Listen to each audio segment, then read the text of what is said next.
আছি নাটোর জেলার সিংড়া থানার বারৈহাটি জমিদার বাড়ির সামনে। আপনারা দেখতে পাচ্ছেন সেই ধ্বংসপ্রাপ্ত একটি জমিদার বাড়ি, যেটা জৌলস একটা সময় ছিল যখন ব্রিটিশরা চিরস্থায়ী বন্দোবস্তের মাধ্যমে জমিদারি প্রথা চালু করেছিল। সেই সময়ে নির্মিত একটি জমিদার বাড়ি। এখন হয়তো জমিদার নেই, তার প্রজারাও নেই, কিন্তু কালের সাক্ষী হয়ে দাঁড়িয়ে আছে এই জমিদার বাড়িটি। এই জমিদার বাড়ির প্রায় অংশটাই আপনারা দেখছেন ধ্বংসপ্রাপ্ত। অনেক জায়গায় ওয়াল ধসে পড়েছে, ছাদে বট গাছ জন্মেছে, অন্যান্য গাছ জন্মেছে, কিন্তু কালের সাক্ষী হিসেবে এখনও জানান দিচ্ছে যে একটা সময় এদেশে জমিদারি প্রথা ছিল। সেই জমিদারি প্রথার সাক্ষী হয়ে দাঁড়িয়ে আছে সেই বারৈহাটির জমিদার বাড়িটি। জমিদার বাড়ির ম্যাক্সিমাম অংশই এখন ভাঙ্গা, ধ্বংসপ্রাপ্ত, তবুও কালের সাক্ষী হিসেবে জানান দিচ্ছে তার জৌলসের চিহ্ন।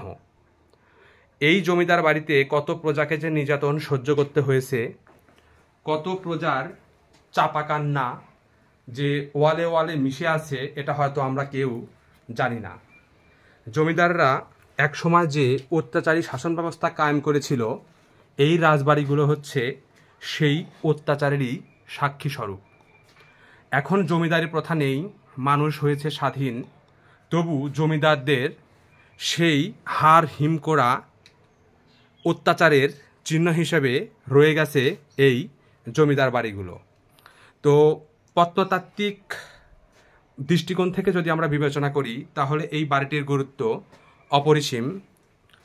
যারা পুরাতন জিনিসের প্রতি প্রবল আকর্ষণ অনুভব করেন, যারা ভ্রমণ প্রিয়াসী মানুষ আছেন, তাদের আমি বলবো নিভৃত পল্লী গ্রামের এই রাজবাড়িটি আপনারা একটিবার হলেও দেখতে আসবেন।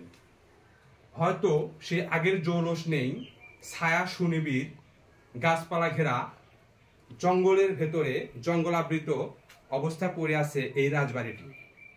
তাই যারা এখনো জানেন না, তারা কালের সাক্ষী হিসেবে দাঁড়িয়ে থাকা এই রাজবাড়িটি অবশ্যই একবার হলেও দেখতে আসবেন, এই আহ্বানে আমি আপনাদের কাছে করছি। তো আপনারা অবশ্যই চলে আসবেন বারৈহাটি জমিদার বাড়িতে কালের সাক্ষী হিসেবে দাঁড়িয়ে থাকা রাজবাড়িটি দেখতে। সবাইকে অসংখ্য ধন্যবাদ।